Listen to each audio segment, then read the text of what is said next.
अब ये जो इंडिया रहा है ये मूडी का इंडिया है। ट्रंप की औकात क्या और पाकिस्तान की औकात क्या?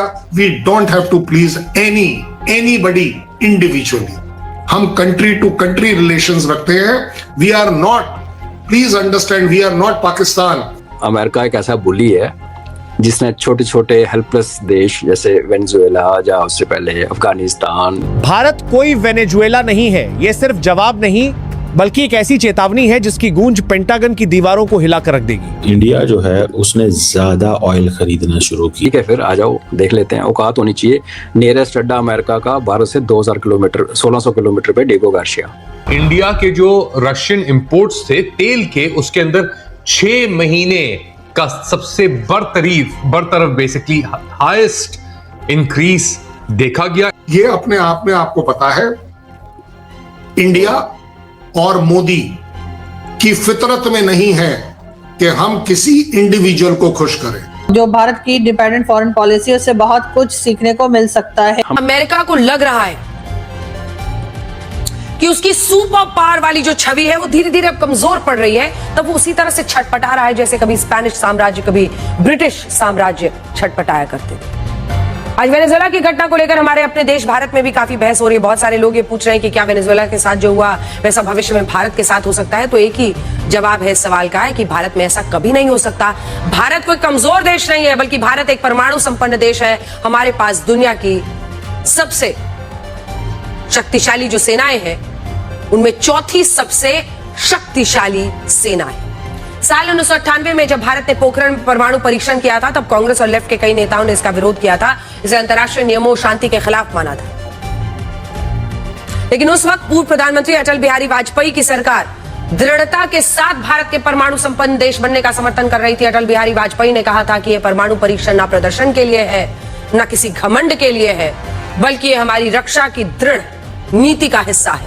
वेनेजुएला के जो इसको उठाया गया था ना, इसके पायलट को रिश्वत दिया था अमेरिका ने 600 करोड़। जहाज लेके उड़ना लेके चलाना, जो ऊपर थोड़ा पता चलता आपका जहाज किधर जा रहा है। इंडिया में 600 करोड़ दे देंगे ना तो खुद नेता में कहेगा हम ही जहाज लेके आते, गिरफ्तार कर लो। केवल उसे मारने के लिए उस पर आरोप लगा दिया गया कि आज का कैप्सूल फिर एक बार स्मार्ट बोर्ड पर। कई लोग ये जानना चाह रहे हैं कि साहब चाइना ने इतना इक्विपमेंट सप्लाई करा वेनेजुएला को, मतलब कि hundreds of millions of dollars worth of equipment चीन ने दिया वेनेजुएला को। कई लोग ये कह रहे हैं क्योंकि सैंक्शंस थे इसलिए उसने तेल में पे करा, जैसे भी पे करा। China gave a lot of equipment to Venezuela. लेकिन जब अमेरिकन ने अटैक करा, मामला स्विच ऑफ हो गया। मामला बिल्कुल स्विच ऑफ हो गया। देखिए, अमेरिका को जीतना था। Venezuela and the United States of America is no fight. There is no fight. इसमें कोई वॉर नहीं है, ये एक तरफा मार है। समझ रहे मेरी बात? एक तरफा मार है ये। यानी कि जब अमेरिका पीटेगा वेनेजुएला को तो वेनेजुएला चुप होकर मार खाएगा। ये तो बात मुझे समझ में आती है क्योंकि अमेरिका की मिलिट्री माइट वेनेजुएला से 1000 गुना ज्यादा है। लेकिन बात मुझे यह समझ में नहीं आती कि जितना भी सिस्टम चाइना ने बेचा था ये चला नहीं। अब वेनेजुएला इस मामले में थोड़ा सा अनलकी भी है। वेनेजुएला पाकिस्तान नहीं है जिसका सोशल मीडिया सेल है जो कि झूठ बोले कि जीत गए। राइट? ये तो कर नहीं सकता Venezuela because they don't have that capability of telling lies like the Pakistanis. JNU में 5 तारीख को जिस तरीके से नारेबाजी हुई है, ये देश आंदोलनों की जमीन से तैयार हुआ देश है।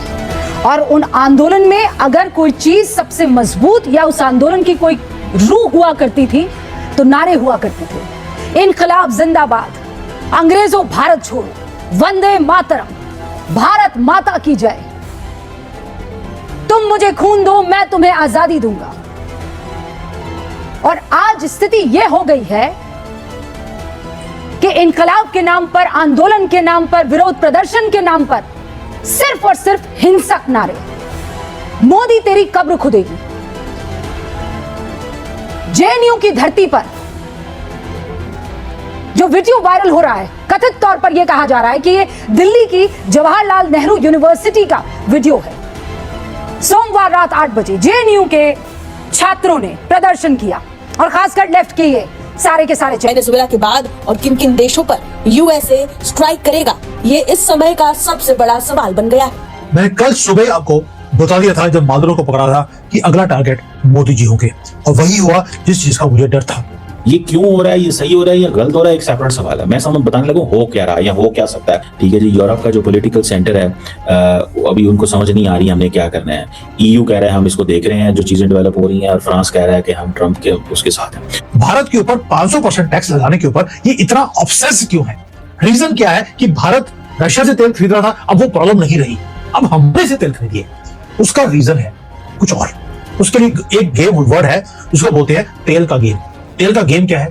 तेल का गेम ये है कि जो अमेरिका के अंदर रिफाइनरीज है वो है जो हैवी क्रूड ऑयल होता है उसको प्रोसेस करने की रिफाइनरीज है। अब जो थिक ऑयल था वो आता था वेनेजुएला से। अब इतने सालों से वेनेजुएला से तेल यूएसए खरीद नहीं पा रहा था क्योंकि सैंक्शंस थे।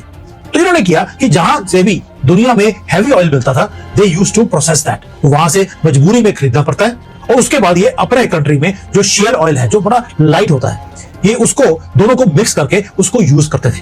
ट्रंप ने जो जाकर और किसी एक कंट्री के जो कि इंडिपेंडेंट कंट्री है वेनेजुएला, उसके प्रेसिडेंट को उठा के ले गए। और दूसरी तरफ अवैसी साहब, असदुद्दीन अवैसी साहब कह रहे हैं कि पीएम मोदी को कि जी आप भी जो है वो कोई ट्रंप से कम नहीं, आप भी पाकिस्तान में जाकर और हाफिज सईद और मसूद अजहर और इस तरह के लोगों को वो कह रहे हैं कि आप भी उठा के ले आइए। ये सर चल क्या रहा है? मैडम बहुत शुक्रिया। देखिए पहली बात तो ये है कि मुझे इस चीज़ की समझ नहीं आ रही कि जो अमेरिकन ने किया है उस पर दुनिया की कोई बड़ी ताकत नहीं बोली, किसी ने भी स्टेटमेंट नहीं दी। और चाइना ने कहा है कि दुनिया का पुलिसमैन ना बने, ये ना करें, वो ना करें। मुझे ये लगता है कि अमेरिका एक लफ्ज़ होता है, हम जब पढ़ते थे ना इंटरनेशनल रिलेशंस तो वहाँ पे एक टर्म पढ़ाई जाती थी as per the legitimate interest of the, as per the legitimate interest, और एज पर दी, अगर फॉर एग्जाम्पल अमेरिका के रेफरेंस से कहना हो the legitimate interest of the United States. इसका मतलब ये होता है कि जिस तरह के इंटरेस्ट हमें सूट करें या जो हमें सूट करें वही चीज़ वही हमें करनी है। जो भी हमारा लेजिटिमेट इंटरेस्ट है ना वही हमने करना है। वेनेजुएला के ऊपर अटैक के कुछ घंटे के बाद में ही उन्होंने ये लिस्ट रिलीज की हुई है जिसमें 120 देशों का नाम है, जिसमें चाइना, पाकिस्तान, भूटान, इंडिया के सारे अड़ोसी पड़ोसी देशों का नाम है, लेकिन उसमें इंडिया का नाम नहीं है।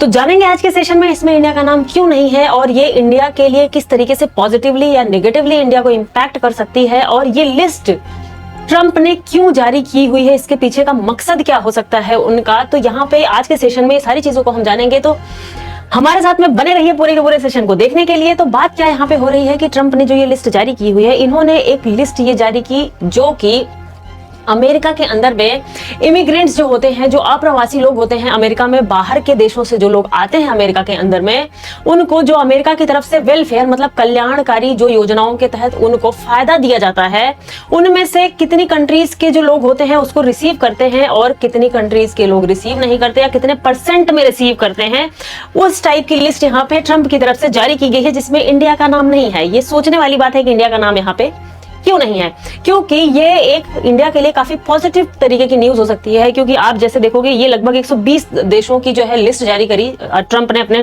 ट्रुथ सोशल के ऊपर में जाकर के, इनका जो अपना सोशल मीडिया प्लेटफॉर्म है वहां पे जाकर के उन्होंने ये लिस्ट जारी करी और जिसमें सारी कंट्रीज का नाम उन्होंने लिखा। और आप देखोगे चाइना है, यहाँ पे चाइना के लोग लगभग 32-33% चाइना के लोग जो अमेरिका के अंदर में रहते हैं वो अमेरिका की तरफ से जो वेलफेयर स्कीम्स चलाई जाती है एक तरीके से उनका फायदा वो उठाते हैं। और यहाँ पे आप देखोगे कि पाकिस्तान भी है, लगभग पाकिस्तान के 40 से 41% लोग जो अमेरिका के अंदर में रहते हैं वो अमेरिका की तरफ से दी जाने वाली जो वेलफेयर स्कीम्स है उनका फायदा उठाते हैं। और सबसे नंबर पे आता है यहाँ पे भूटान में के लगभग 81 से 82% लोग जो है इन सारी स्कीम्स का फायदा उठाते हैं। डायरेक्टली ऐसा तो नहीं बताया गया है एग्जैक्टली कि कौन कौन सी स्कीम्स या कितने टाइम तक की स्कीम्स के बारे में बात की जा रही है। नॉर्मल इन चीजों का मेंशन नहीं किया ट्रंप ने, लेकिन उन्होंने इस तरीके की लिस्ट बस दिखाई है कि इसको नाम उन्होंने दिया इमिग्रेंट्स वेलफेयर रेसिपिएंट्स, मतलब जिनको प्राप्त करने वाले जो इमिग्रेंट्स हैं वेलफेयर को प्राप्त करने वाले, उसके नाम से इन्होंने ये लिस्ट जारी करी। अब बात लेकिन यहाँ पे इंडिया की क्यों हो रही है, इंडिया इस लिस्ट में शामिल क्यों नहीं है, क्योंकि जो इनका थ्रेश होल्ड है, जो सबसे निचला इनका एक थ्रेश होल्ड मतलब सबसे मिनिमम जो एक क्राइटेरिया होना चाहिए कि इतने लोग वेलफेयर स्कीम्स को प्राप्त करेंगे तो ही वो इस लिस्ट में आएंगे। और यहाँ पे कहीं एक बात ये कही जा रही है कि इंडिया के जो लोग हैं अमेरिका के अंदर में वो जो है इनके इस थ्रेश होल्ड में नहीं आते।